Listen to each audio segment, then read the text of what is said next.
Je donne la parole à ta voisine que je connais bien, Marie-Monique Robin, voilà, qui est journaliste, réalisatrice, écrivaine.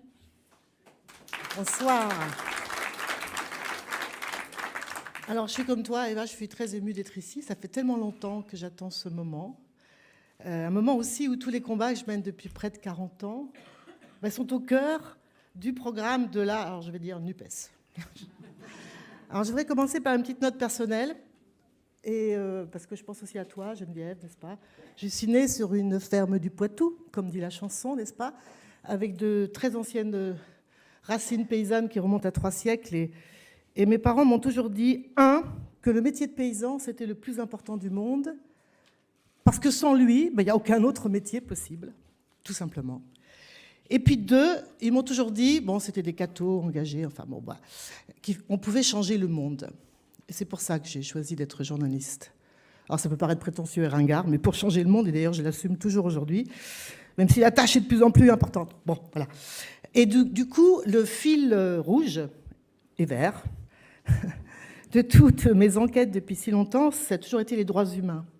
Alors j'ai commencé par dénoncer les dictatures d'Amérique latine avec la complicité de l'État français, Escadron de la mort, l'école française, mais aussi le piratage du vivant, mais aussi les violences faites aux femmes, le trafic d'organes, etc.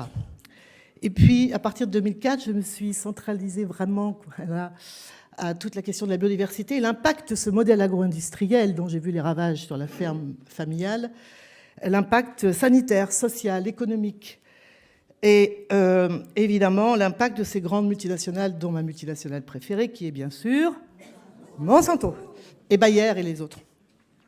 Donc toute une série de films et de livres que je n'ai pas cités ici. En 2012, après avoir vraiment soutenu pendant des années, avec vraiment têtu comme un baudet du Poitou, c'est pas peu dire, les lanceurs d'alerte, j'ai décidé de soutenir les lanceurs d'avenir.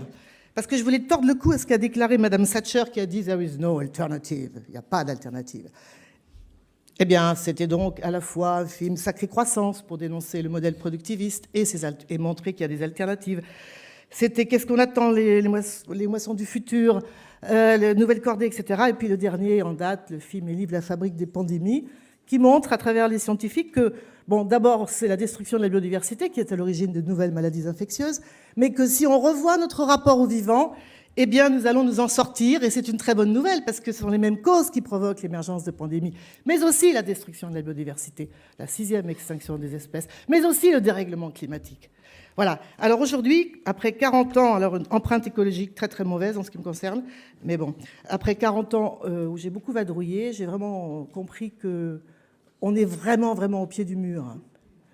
Et que le modèle productiviste, et moi, je n'ai pas peur de dire capitaliste, qui nous conduit là, dans cette impasse où moi, je suis inquiète pour mes filles, j'ai 3 filles, pour mes enfants, j'ai pas de petits-enfants, mais je suis inquiète quand même pour eux, eh bien, il va falloir qu'on change de cap, et très, très, très vite.